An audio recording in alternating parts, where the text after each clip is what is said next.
अस्सलाम वालेकुम, my name is मियां।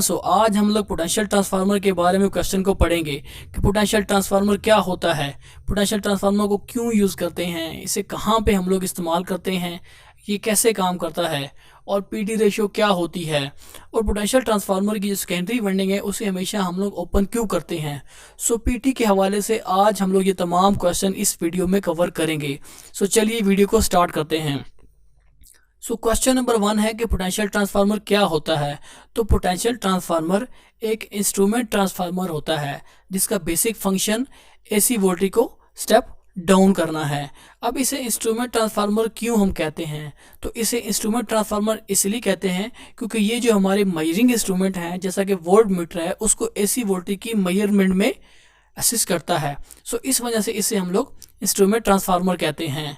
अगर आपसे कोई पूछे कि जी पोटेंशियल ट्रांसफार्मर क्या होता है तो आपने कहना है कि ये एक इंस्ट्रूमेंट ट्रांसफार्मर होता है जिसका मकसद एसी वोल्टेज को स्टेप डाउन करना होता है।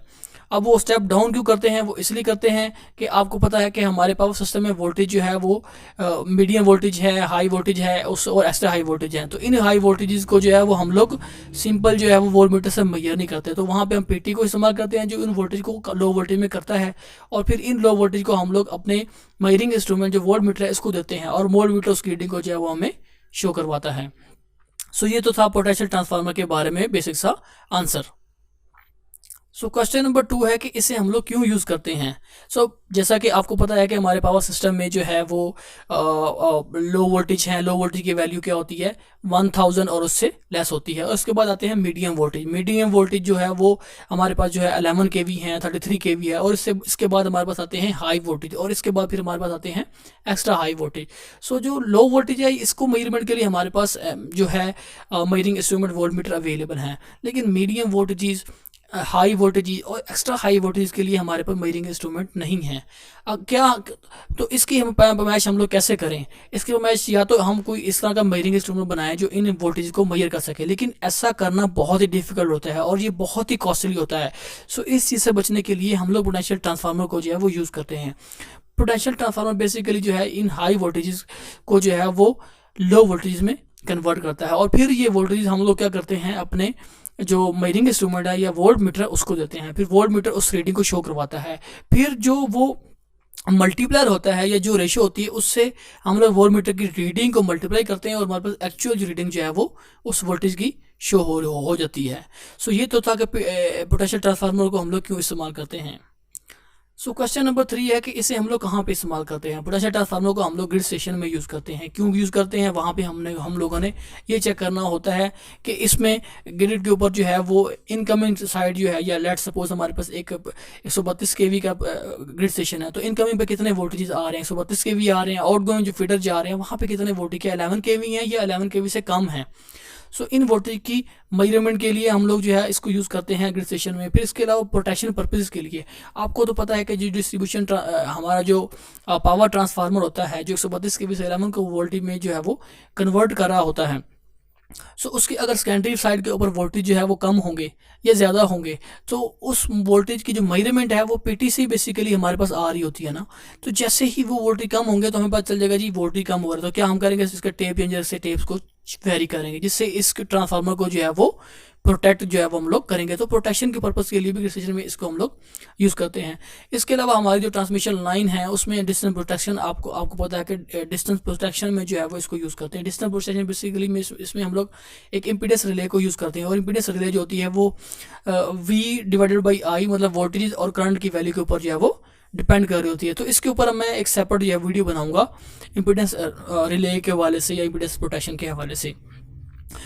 ये ट्रांसमिशन लाइन में भी यूज़ होता है, गेट स्टेशन में भी यूज़ होता है। इसके अलावा जो जनरेटर होते हैं हमारे जो जनरेटर स्टेशन पे लगे होते हैं उसकी प्रोटेक्शन के लिए भी यूज़ करते हैं। और इसके अलावा आपको पता है कि जी जितने भी हमारे जो जनरेटर हैं इनको हम लोगों ने सिंक्रोनाइज़ करना हो तो वहाँ पे भी इसको हम लोग यूज़ करते हैं।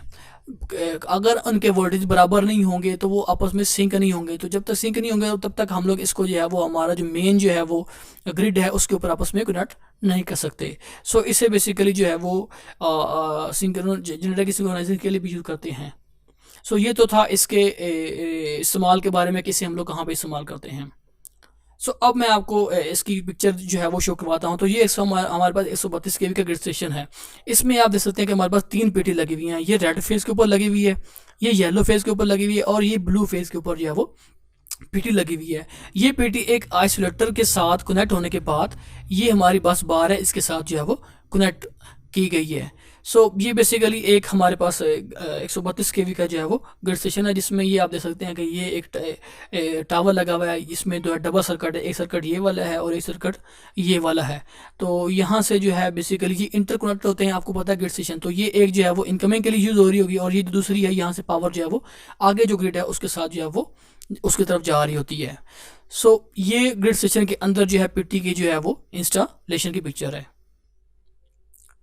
इसके अलावा ये सेकंड पिक्चर है, ये हमारे 11 केवी का जो पैनल होते हैं ना, जो हमारे 132 केवी ग्रिड स्टेशन पे लगे होते हैं, तो उसमें भी लगी होती है ताकि, और ये बेसिकली क्या होता है, हमारे जो है वो वोल्टेज जो है वो शो करवा, वोल्टेज के जो मेजरमेंट है वो हम लोग इसके ज़रिए जो है वो कर रहे होते हैं। पीटी के ज़रिए जो वोल्टेज हमारे पास स्टेप डाउन होते हैं उससे हम लोग मीटरिंग जो वोल्ट मीटर था इसको देते हैं, ठीक है, और वहाँ से वोल्टेज जो है वो हम लोग चेक करते हैं कि इस वक्त फीडर के ऊपर वोल्टेज कितने हैं।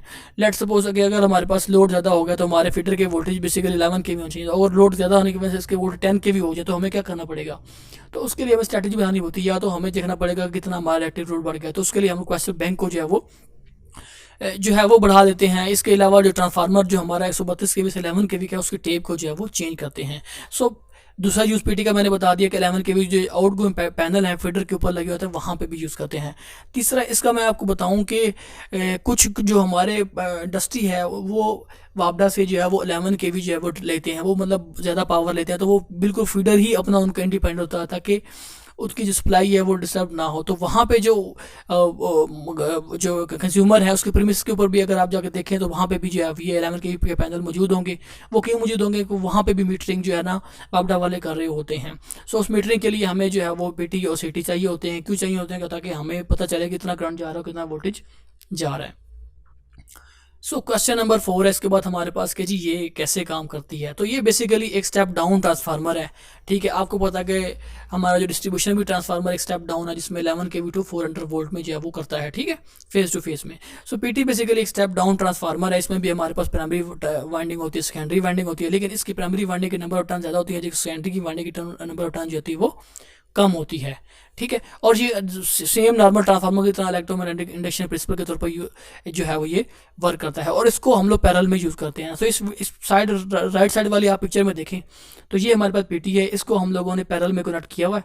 इसकी प्राइमरी वाइंडिंग के नंबर ऑफ टर्न ज़्यादा है और प्राइमरी वाइंडिंग को हम लोगों ने सप्लाई के साथ कनेक्ट कर दिया है, जबकि सेकेंडरी वाइंडिंग के नंबर ऑफ टर्न्स कम होती हैं और सेकेंडरी वाइंडिंग के साथ हम लोगों ने वोल्टमीटर के साथ जो है वो कनेक्ट कर दिया है। तो जैसे ही बेसिकली ये इलेक्ट्रोमैग्नेटिक इंडक्शन के प्रिंसिपल के ऊपर इसके सेकेंडरी वाइंडिंग में जो है वोल्टेज इंड्यूस होते हैं, और ये वोल्टेज जो है वो हम लोग वोल्टमीटर के जरिए इसको जो है वो मेजर कर लेते हैं। अब पीटी बेस की क्वेश्चन नंबर 5 है कि पीटी की रेशियो क्या होती है। पीटी की रेशियो बेसिकली इसकी रेशियो होती है primary winding to secondary winding voltage की रेशियो, ये जिसे हम लोग ट्रांसफॉर्मेशन रेशियो भी कहते हैं। सो अगर एक पीटी की रेशियो है 11 केवी टू 110 वोल्ट, तो इसका मतलब ये है कि अगर इसकी प्राइमरी जो वाइंडिंग है, ये प्राइमरी जो साइड है उस पर अगर 11 केवी होंगे तो इसके सेकेंडरी जो साइड है उसके ऊपर 110 वोल्ट होंगे, ठीक है। अब 110 वोल्ट मैंने क्यों कहा है, बेसिकली जितनी भी हमारी जो पीटीज होती है ना उसके रेटेड जो सेकेंडरी वोल्टेज होते हैं ना वो 110 वोल्ट होते हैं। ये एक स्टैंडर्ड है, और इसी स्टैंडर्ड की बेस के ऊपर हम लोगों ने आगे रिलेज और मीटर जो है ना वो यूज़ करते हैं कि वो रिलेज भी है वो 110 वोल्ट पे ऑपरेट करें, वो मीटर जो है वो भी उसकी जो रेंज होती है वो 110 वोल्ट तक जो है वो लाजमी होने चाहिए। सो पीटी की रेशियो से क्या मुराद है, इसकी ट्रांसफॉर्मेशन रेशियो है, मतलब इसकी प्राइमरी वोल्टेज से सेकेंडरी वोल्टेज की रेशियो है। तो ये तो था इसकी रेशियो के हवाले से क्वेश्चन। सो अब हमारा आखिरी क्वेश्चन है कि पीटी की सेकेंडरी वाइंडिंग जो है वो हमेशा ओपन क्यों होती है। भाई जाहिर है पीटी की हमें पता है कि जिस सेकेंडरी वाइंडिंग की नंबर ऑफ टर्न्स जो होती है वो कम होती हैं। जब नंबर ऑफ टर्न्स कम है तो इसका मतलब उसकी इंपीडेंस जो होती है सेकेंडरी वाइंडिंग की वो कम होती है। इंपीडेंस जब कम होगी तो जब उसमें अगर हम शॉर्ट करेंगे तो उसमें हैवी करंट फ्लो होगा और उससे हमारी जो पीटी है वो डैमेज हो सकती है। सो इस चीज़ को बचाने के लिए हम लोग पीटी की सेकेंडरी वाइंडिंग को कभी शॉर्ट सर्किट जो है वो नहीं करते। अब आपको पता है नॉर्मल हालत में क्या होता है, इस पिक्चर में आप देखें नॉर्मल हालत में क्या होता है, ये वोल्टमीटर लगा होता है, ठीक है। तो वोल्टमीटर को तो अगर आप इसके इनसाइड में जाएं तो इसमें आप देखेंगे तो वोल्टमीटर के सीरीज़ में जो है ना वो सीरीज जो रेजिस्टेंस होती है वो हाई वैल्यू की लगी होती है, जबकि एम्पेयर मीटर जो होता है ना उसमें जो शंट वैल्यू शंट में रेजिस्टेंस लगी होती है। सो जो वोल्ट मीटर और जो इसके अंदर रेजिस्टेंस होती है ये बेसिकली एक हाई रेजिस्टेंस प्रोवाइड कर रही होती है और ये एक ओपन के तौर पे जो है वो पीटी को जो है वो एक एक्ट कर रही होती है। सो इसकी वाइंडिंग को हम लोग इसलिए जो है वो दोबारा रिपीट कर दूं कि शॉर्ट नहीं करते क्योंकि इसकी इंपीडेंस कम होती है और इसमें हाई वोल्टेज की वजह से इसमें हैवी करंट फ्लो करेगा और ये इजीली जो है वो डैमेज हो सकती है। सो ये तो था इसके सेकेंडरी वाइंडिंग को जो है हम लोग क्यों ओपन जो है वो ओपन रखते हैं और शॉर्ट जो है वो क्यों नहीं करते। ये था पोटेंशियल ट्रांसफार्मर के हवाले से हमारी आज की वीडियो। अगर आपको मेरी ये वीडियो पसंद आए तो मेरी इस चैनल को जो है वो सब्सक्राइब करें और इस वीडियो को जो है वो लाइक करें। See you in next video. Bye bye, अल्लाह हाफिज़।